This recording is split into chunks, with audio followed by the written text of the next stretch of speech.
Okay, so again, the first part was making sure my feet go inside his feet. So I want to turn inside here, okay?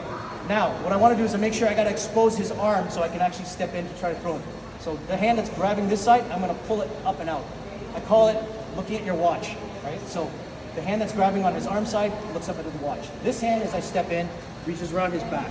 And I've inserted my hips lower, so I don't walk in at a height like this and try to lift him up. I have to get my center of gravity below his. So I basically will squat down and lift him here, and I can pick him up. And then I can turn as I throw him. So again, imagine when you're here, grab the guy's arm, pull it out, step inside his feet, reach underneath. Your center of gravity has to be below his. Grab his back, lift him up with your legs, and then it would just be the turn to finish the throw. Okay? Let's go with that. So the thing about judo, you'll learn a lot of throws. What you can't do is you can't do them against everybody, right? So Rich is saying, okay, they're taller, they're bigger, what am I gonna do? Truthfully, I'm not gonna try to do a hip throw on someone like Adam's size, as easily or taller, right? Because it's harder for me to, one, physically wrap my arm around them and get that leverage. You guys were asking about, okay, you know, sometimes people are starting to split. There are throws where I split my legs, or I'm gonna pick up this leg and pick up this leg and stuff. But right now I'm just trying to teach you a basic hip throw to get inside.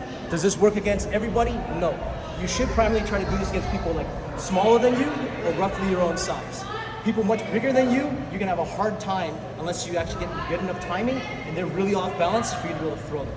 How do you get them really off balance? Someone's charging in on you, you might just catch them as they go, as they come. So even if Adam's charging on me, I may be able to still get a hip throw on him. But if I'm inserting myself, moving against them, and they're much bigger than me, just like Adam. So if I have to come into him, I can't even grab him on Adam, let alone try to lift him to easy. But if he's coming towards me,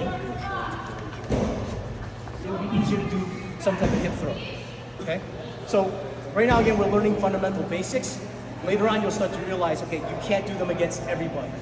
Primarily, a lot of throws with your hip and other things are best against people your size, okay?